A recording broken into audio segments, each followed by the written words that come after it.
was a cold day. It was December 1787. The wind was strong, the sea was green. 4 people stood on the ship. It was a small ship. It was named HMS Bounty. Behind them was the land. There were hills and little white houses. The ship went slowly to the sea. One person was a young boy. His name was Paul Wood. He was 14 years old. He was a young officer. He was happy and excited. "England looks very small, Mr. Stone," he said. Another person smiled. His name was Fred Stone. Fred Stone was tall. He had black hair. His face was long and tired. "England is small," Fred Stone said, "but we are going to smaller islands. They are called Tahiti and the Friendly Islands. They are small, but they are very warm and beautiful." A sailor laughed. His name was Carl Smith. "That is right, Mr. Stone, sir," Carl Smith said. "Good food, warm sun, blue skies, and pretty women too." "Be quiet, man," someone shouted. Fred Stone and Paul Wood looked behind them. They saw the leader of the ship. His name was Captain Joe Brown. He was a small man with brown hair. Fred Stone knew Joe Brown. They were friends. But Joe Brown was the leader now. Things were different. The Bounty was his first ship. It was very important to him. "Do not talk about women on my ship, Smith," he said angrily. "Be quiet. Sail this ship, do you hear?" "Yes, sir," Carl Smith said quietly. "Now, listen to me, Mr. Stone, and you too, Mr. Wood." Joe Brown stood very near them. He did not speak quietly. All the sailors could hear him. "I am the leader of this ship. Remember that. We are going 300 kilometers. We will have bad weather. We will have very bad seas. I do not want any accidents. You are officers. You do not talk to sailors about women or drink or anything. You must work hard. Your sailors must work hard too. Do you understand me, Mr. Stone?"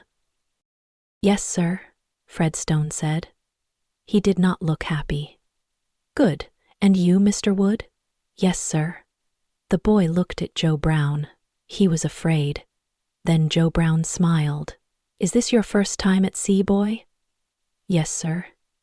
"Well, you must work hard. You must listen to me. One day maybe you can be a leader too. Would you like that?" "Yes, sir, of course." Paul Wood smiled. "Right then, Mr. Stone. Look at those men there.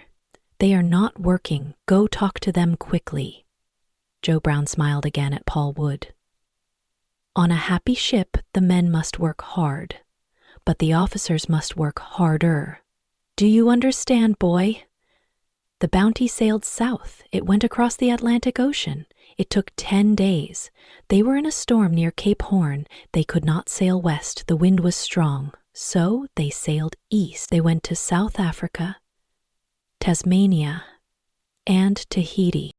There were 33 sailors on the Bounty. There were 11 officers. Joe Brown was the leader. Fred Stone was his second officer. The ship was often wet and cold, but no one was sick. Once, Joe Brown gave the sailors some apples, but they did not eat them. The apples were old and bad. Joe Brown was very angry.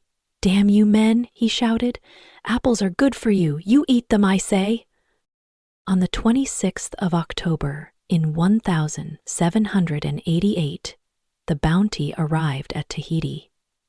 The people from the island came to the ship. They came in big boats.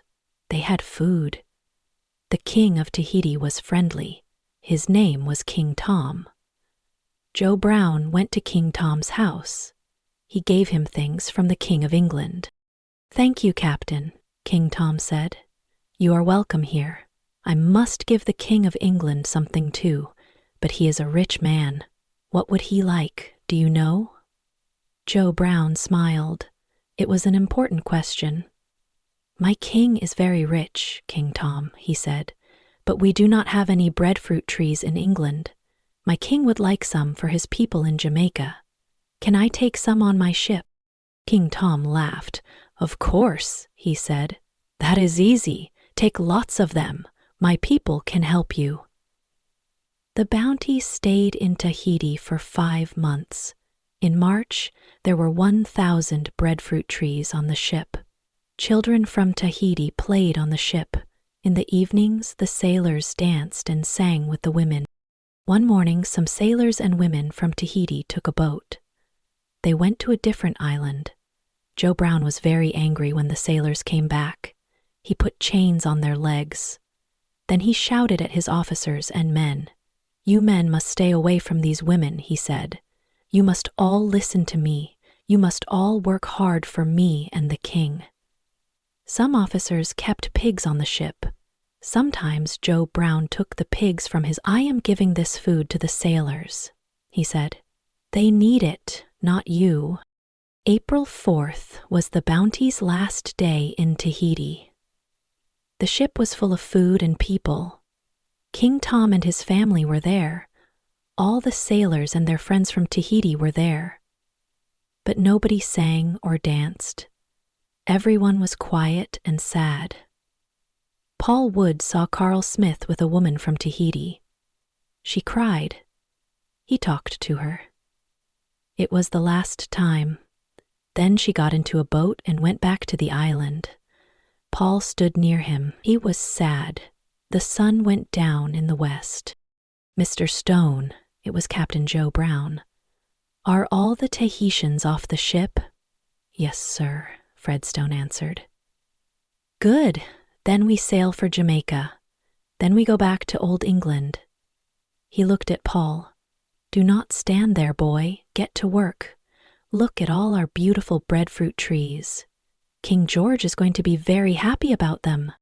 It was the evening of April 26th. Carl Smith saw Joe Brown on the deck. He looked angry.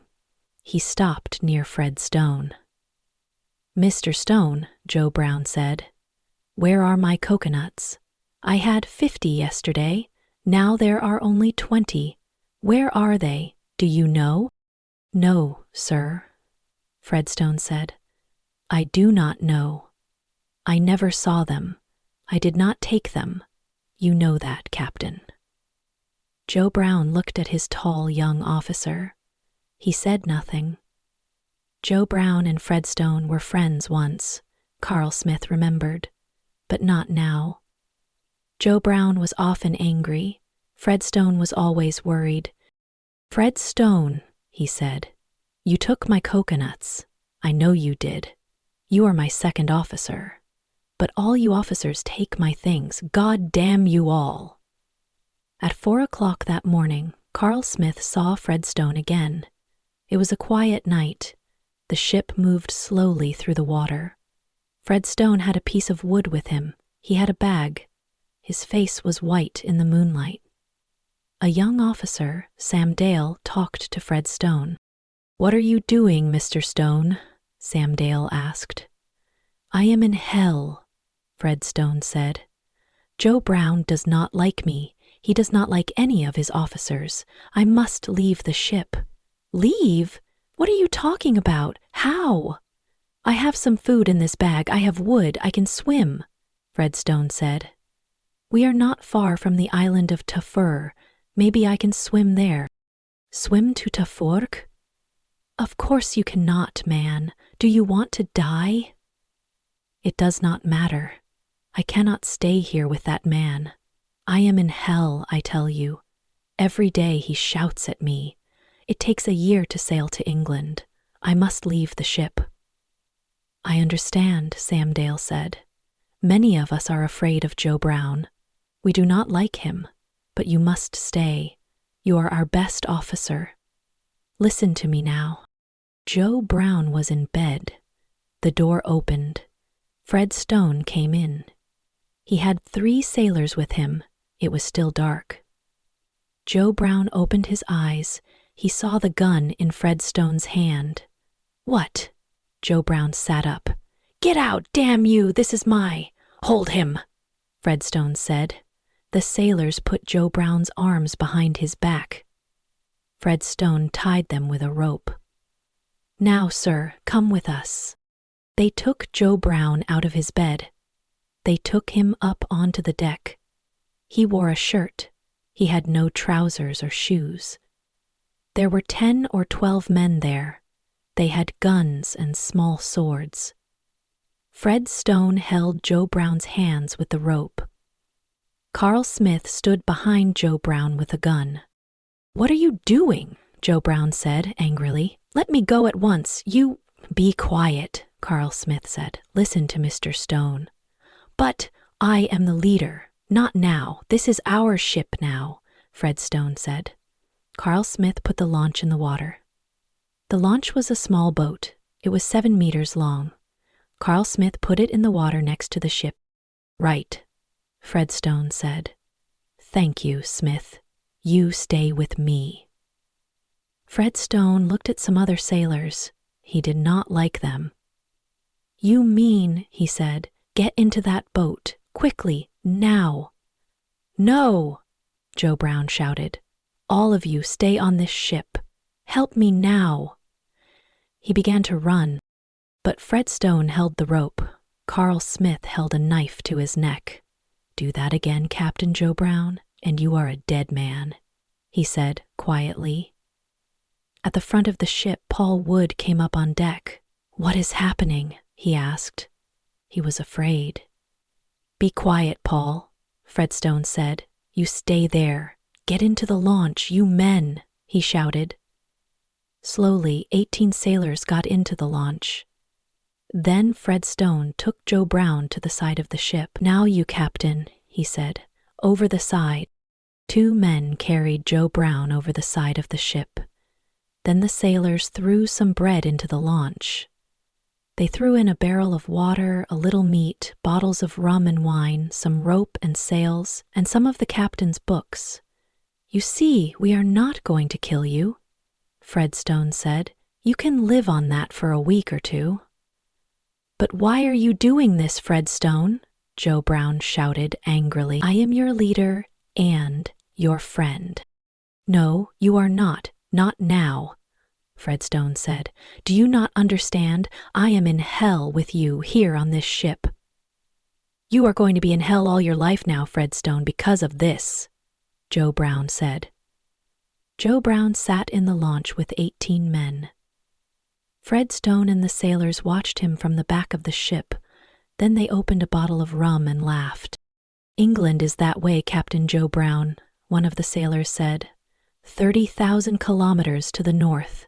Forget England, my friend." "I am thinking about Tahiti and those pretty women," Carl Smith said. "We are going to be happy now in Tahiti with Mr. Stone." Fred Stone looked at Carl Smith for a minute. He did not smile. His face in the early morning sun was white and cold. Then he looked at the launch far away across the sea. There were 19 men in it. "Tahiti, England, or the Bounty?" he said. "It does not matter, John. I am going to live and die in hell." The launch was 7 meters long. There were 19 men in it. Captain Joe Brown sat at the back of the launch. He looked at his men. The sides of the launch were only 30 centimeters above the sea. "Mr. Hale, look at our food, please," Joe Brown said. "Yes, sir." Joe Brown looked away over the sea. The Bounty was very far away now, but there was a small island, Tafua.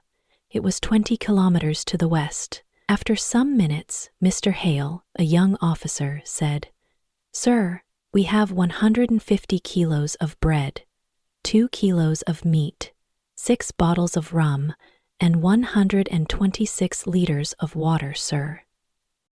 "Is that all?" Joe Brown asked. "We have a small sail and some coats, sir," Paul said. "That is all. Thank you, Mr. Hale," Joe Brown said. "It is not much, but we are going to Tafua. Maybe we can find some more food and water there." Joe Brown was afraid, but he did not want them to see that. The men were quiet. They did not look angry. The next day they landed at Tafua. They found breadfruit, bananas, and coconuts, but they did not find water. A lot of people from the island came down to the sea. "Where is your ship?" they asked. "It sank," Joe Brown said. "All our friends are dead. We need food and water." The people from the island laughed. It was not a friendly laugh. They talked quietly. More men came. Soon there were nearly 100. They began to pick up stones. "Get back into the boat," Joe Brown said quickly. "Now." But the people from the island killed one man with stones. The launch went out to sea. The people from the island came after it in their boats. They threw stones at the sailors. "Throw the coats into the sea," Joe Brown said. "Quick." The people from the island stopped. They picked the coats out of the sea. Then the boats went back to Tahiti. "We cannot land on any islands then," Joe Brown said. "Not without a big ship and guns." He looked at his men. They were quiet and afraid. "We must be very careful with our food," he said. "Every man can have a small piece of bread and coconut today. He can have a cup of water, that is all. When it is cold, we can have some rum. But do not worry. Remember, I am your leader. Listen to me. We can stay alive." "Yes, sir." Then the youngest, a boy called Rob Tin, said, "I want to go home." Joe Brown looked at him. For a minute, the boy was afraid.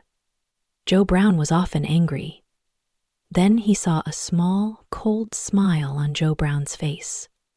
"To England, Robert?" "Yes, sir." "Well, that is about 300 kilometers away.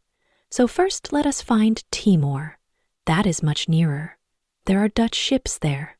They can take us home." "Yes, sir." The boy looked happier.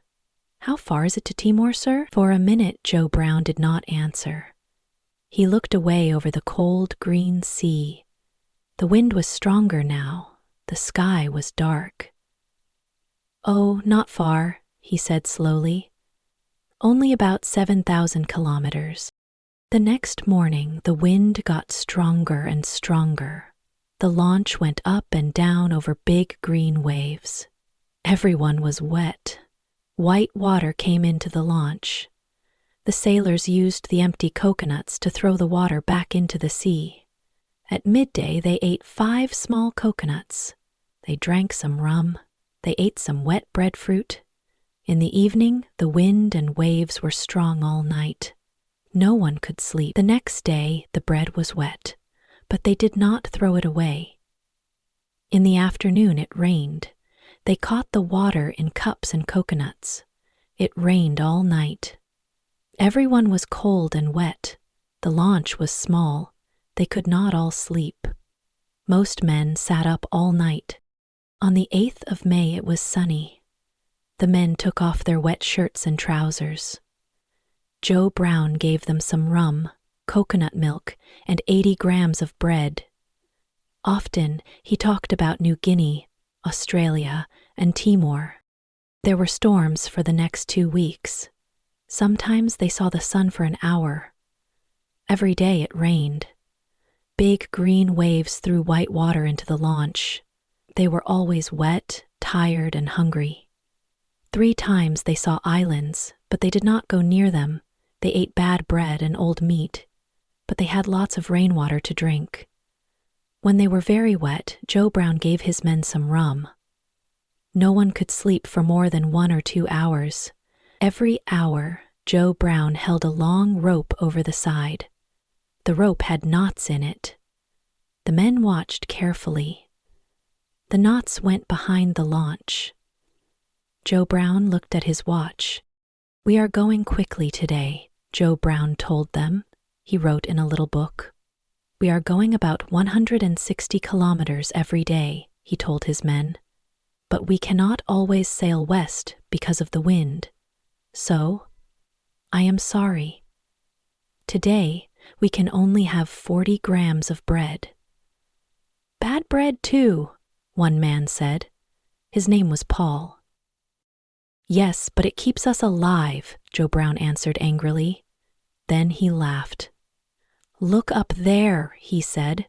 There was a bird on the front of the launch. Its small yellow eyes looked at them carefully. Two sailors opened their hands very slowly. The bird did not move. One man put his hand on it. The bird moved away. At the same time, his friend caught the bird's feet and killed it. The sailors laughed and shouted. It was only a very small black and white bird, but it was food. Good food. "I caught it," the first sailor said. "No, you did not," the other man said. "I did." "Be quiet," Joe Brown said. "Give it to me." He cut the bird with his knife. He caught its red blood in a cup. The men drank the blood. Then Joe Brown cut the bird into 18 pieces. He put them in front of him. "Right," he said. "Fred, sit here with your back to the bird. Now, I have one piece of the bird in my hand." He held up a piece of its leg. "Tell me, Fred, who shall have this?" "Leo," Fred said. "All right." Joe Brown gave the piece to Leo. He picked up a second piece. "Who shall have this?" "Paul," Fred said. "All right." No one was angry. Fred could not see the pieces. Everyone watched. Joe Brown picked up the bird's head and feet. "Who shall have this?" he asked. "Joe Brown," Fred answered. Everyone laughed. Joe Brown looked at the head and feet sadly. "Oh, well," he said, "I know it is good for me." Slowly he began to eat them. That evening they caught a bigger bird. They ate that too. The next day they caught one more. Everyone was happy. "Why are all these birds here?" the boy Rob asked. Joe Brown smiled. "Because we are near land," he said. On the 28th of May at midnight, they saw white water in front of them. "The barrier reef," Joe Brown said. "A line of rocks underwater. We must be careful. Ships often sink here. Take down the sail, move slowly. We must find a way through." They sailed slowly near the white, angry water. After 4 hours, they found a way through. Behind the barrier reef, the sea was blue and quiet. They sailed quietly to a small island. They could sleep on the island. They could walk about. They began to look stronger. But they were 2,000 kilometers from Timor. They could not stay long. After 6 days, they went to sea again. They went west towards Timor. The sun was very hot. 2 men were ill. Joe Brown gave them some rum and the blood of birds. "But they cannot live much longer in a little boat like this," he thought. "We are all tired and hungry. Someone is going to die soon, but it is not far now." Every hour Joe Brown held the rope over the side.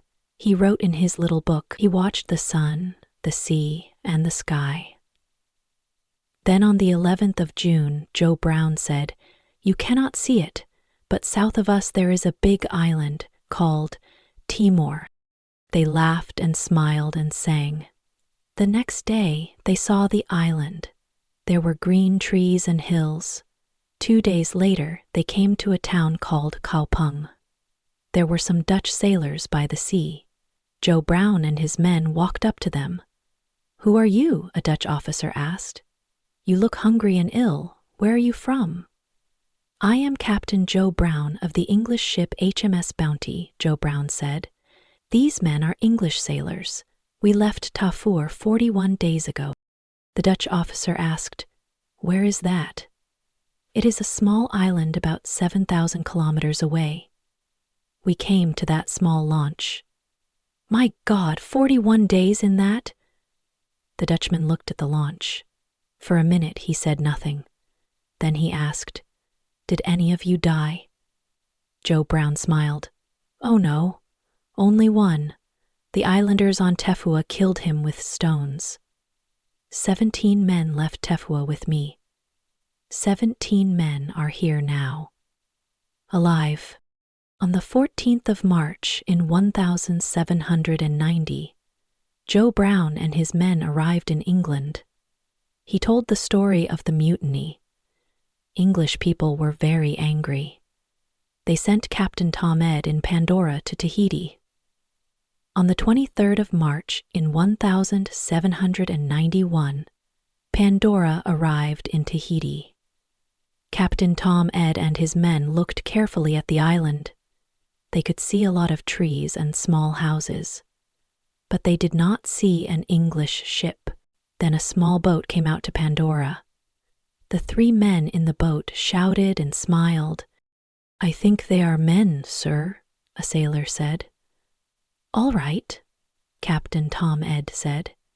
"They can come on the ship. Maybe they can tell us something." The 3 men were brown and strong. They wore English sailor hats and trousers. One of them was a boy, about 18 years old. He smiled at Ed. "Good morning, sir. My name is Paul Wood. I am a young officer from the Bounty. This is Mr. Dale and Fred Smith, a sailor." "Yes, I see," Ed said. 3 of you. Where are your friends? Where is Mr. Stone and the Bounty?" Paul Wood looked worried. "Mr. Stone, he sailed away in the Bounty, sir. A year ago, I think. But we did not go with them. We waited for you. We are not afraid." "I see," Ed said. He looked at them carefully. "All right then, tell me your story. What happened after Mr. Stone put Captain Joe Brown in the launch?" "Well, sir," Paul Wood said, "we threw the breadfruit trees into the sea. We sailed here to Tahiti. King Tom of Tahiti was good to us. A lot of men wanted to stay here, but Mr. Stone was afraid. We cannot stay here, he said. A ship is going to come from England. So King Tom gave us a lot of pigs and goats and food. We sailed to a different island, Tuboy. Some islanders from Tahiti came with us, 8 men, 9 women, and 7 boys. But the people of Tuboy did not like us. Some of us did not like Mr. Stone, so Mr. Stone sailed the Bounty back to Tahiti. He left 16 of us here." Captain Ed was excited. "What did Mr. Stone do?" he asked. "He sailed away in the Bounty, sir." "I see. How many men went with him?" 9 sailors, I think, sir. But they took 7 Tahitian men and 12 women, too." "I see," Ed said. He looked at them angrily. 16 men stayed in Tahiti. 3 of you are here. So, where are the other 13? Are they waiting for me on the island, too?" Well, yes, sir. Paul Wood stopped. He was worried and afraid. "They were here, but they are not here now," Samdale said quickly. He put his hand on Paul Wood's arm. "They sailed away too?" "Oh, did they?" Captain Ed asked. "When?" Paul and Sam both spoke at once. 4 days. 2 weeks ago, sir, they said. Then they stopped.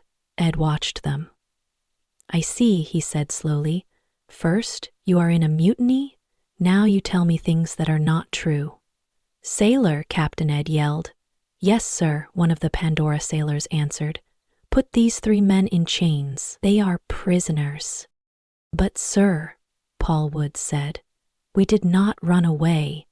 We came to tell you our story. Mr. Dale has a wife." "A wife?" Captain Ed laughed. "Is she at home in England?" "No, sir," Samdale answered. "Here. She is a Tahitian woman.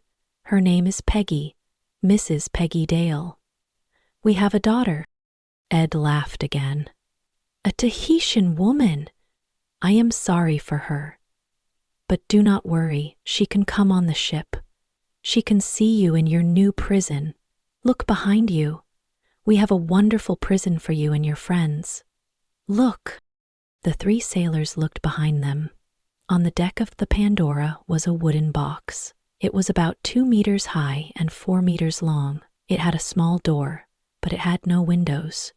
Pandora's sailors put the prisoners in the box. They put chains on their arms and legs. Captain Ed laughed. "Are you happy now? You can stay there all the way to England." "But my wife, my little daughter," Samdale said. The door closed in his face. We did not put Joe Brown in the launch. Mr. Stone did. We came to tell you everything, Paul yelled. Ed laughed. Paul Wood said nothing. Captain Ed caught 11 more men. He put them in Pandora's box, too. Their Tahitian wives and children came on to Pandora. They cried, but Captain Ed did not open the door. For 3 months, Pandora sailed to different islands. The prisoners stayed in the box. Ed could not find Mr. Stone or the Bounty. He began to sail home. Near Australia, Pandora hit the barrier reef. Water came into the ship. The sailors could not stop it. After 12 hours, Captain Ed said, "We must leave the ship. Get into the boats, men." The prisoners could hear the noise outside. Water came in through the door. Captain Ed took 3 prisoners out. Then he closed the door. "What about us?" Paul Wood shouted. "Please, Captain, open the door." "Why are you leaving us here?" "Be quiet, boy," Captain Ed said. "We are working hard now. The ship is sinking." "But we are going to die. We cannot move," Sam Dale shouted. "Open the door." Ed closed the door. No one helped them. Outside, the sailors got into the boats. They rowed away. Inside the box, the prisoners hit the walls and shouted. They could not move because of the chains. After an hour, a sailor opened the door. He helped them out of their chains. There was very little time. All of them got their legs free. Some could not get their arms free. Paul Wood was nearly the last man to get out. In the sea, he held on to some wood. He saw Sam Dale and 4 other prisoners. They could not swim because of the chains on their arms. "Help me, Paul," Sam yelled, but the sea took Sam away. Paul Wood never saw his friend again. Paul Wood landed on a small island. Some prisoners were there. Captain Ed and Pandora's sailors were there. They had 4 boats. They had 1 small barrel of water. They had some bread. Like Captain Joe Brown, they sailed to the Dutch island of Timor. Then a Dutch ship took them to England. They arrived on the 19th of June in 1792. Paul Wood looked across the water. He saw the green hills and small houses.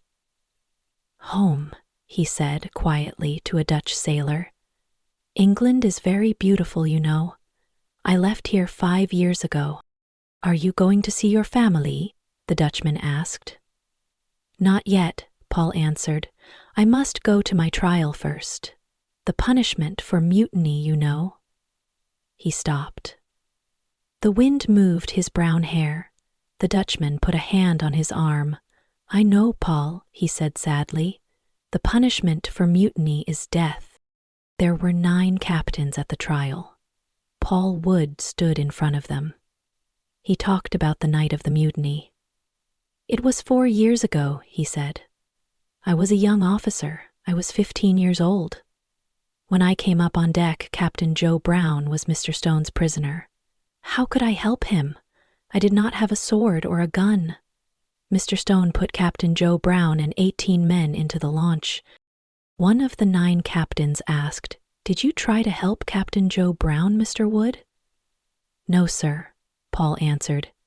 "I could not. Mr. Stone and his men had swords and guns.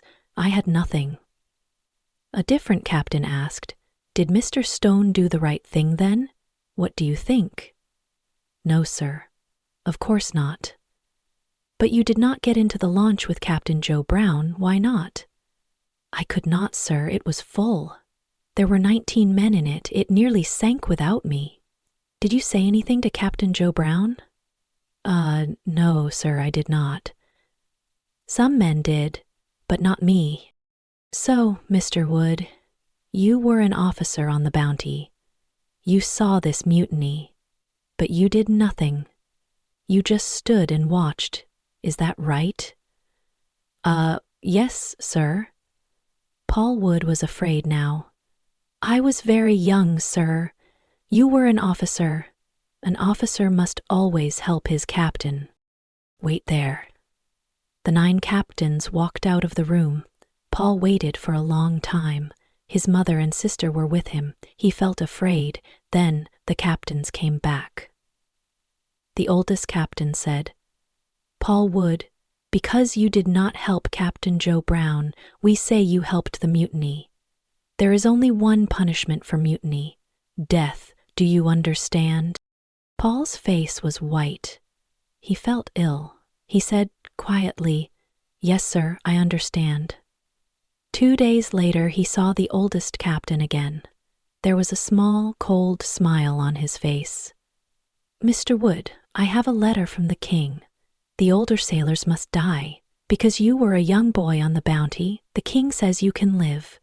You can go, Mr. Wood. You are a free man." "Oh, sir, thank you very much." Paul Wood lived for many years. 20 years later, he was a captain of a ship. He was like Captain Joe Brown. Captain Joe Brown went back to Tahiti. He took some more breadfruit trees to Jamaica.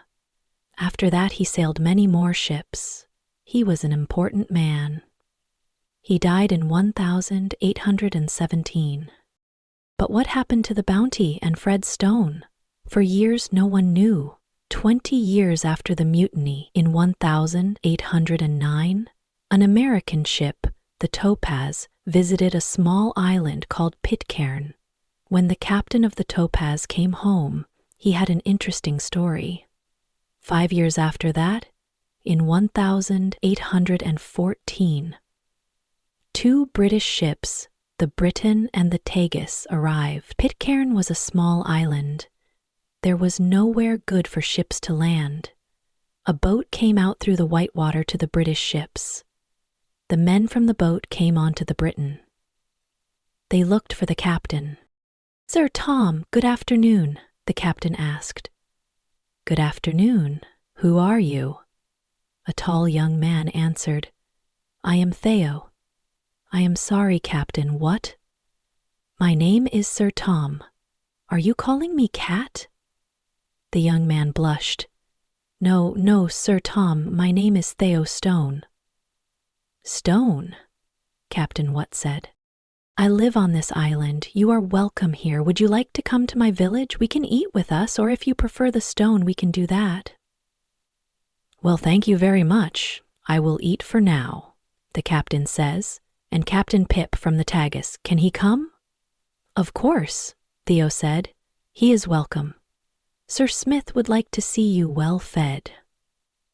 The 2 captains got into the boat. Theo and his friends took it through big green and white waves to the island. Near the beach was a small village. "How many people live here?" Captain asked. "About 40, said Theo. "Here is our king, John Smith." An old man with white hair came towards the 2 captains. He wore trousers and an English sailor's shirt. "Good afternoon," he said.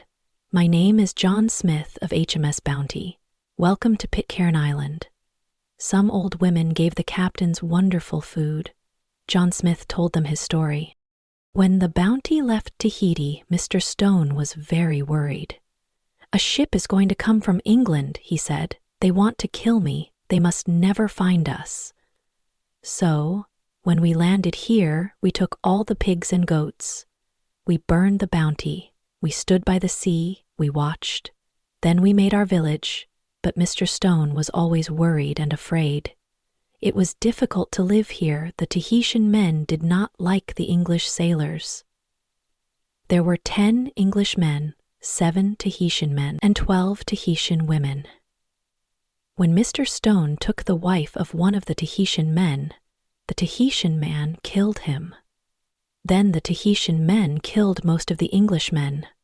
They nearly killed me. But the women stopped them. The women killed the Tahitian men. After that, there was 1 man alive on the island, me. There were 9 women and some small children.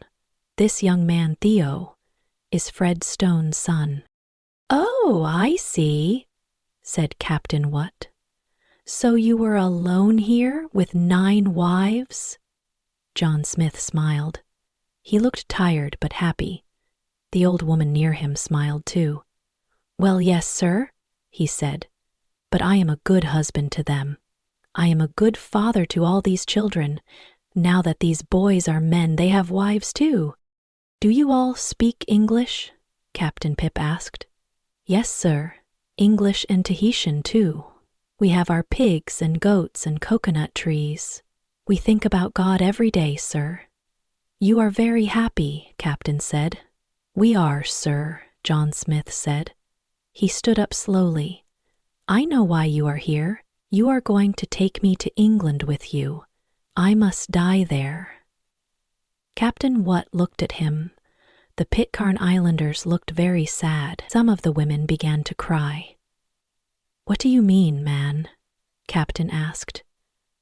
"Well, Captain, I was in the mutiny against Captain Joe Brown. It was a long time ago, but I did it. I must take my punishment." "But my God," Captain Watt looked at Captain Pip. "Of course the man is right," he said. "But we cannot do this. You are an old man, Mr. Smith. You are happy here. Your wives and children need you. It was 20 years ago, man. People in England do not talk about the Bounty today. Fred Stone is dead. He is dead. But I am not," John Smith said. "I helped him. I am here now, in front of you." "This is your home," Captain said. "You are an old man. You must die here, not in England. Sit down, Mr. Smith. Let's finish this wonderful food." "All right, Captain," John Smith said. "Thank you." He sat down. The Pitcairn Islanders smiled. "Tell me about Joe Brown," Captain said. "He is an important man now, you know, but most people like him. Why were you all angry with him?" Smith thought for a minute. He looked up at the trees over his village. He looked at the smiling faces of his wives and children. "Joe Brown," he said. "Well, he was a good sailor, of course. We were angry with him. But I cannot remember why. It was a very long time ago."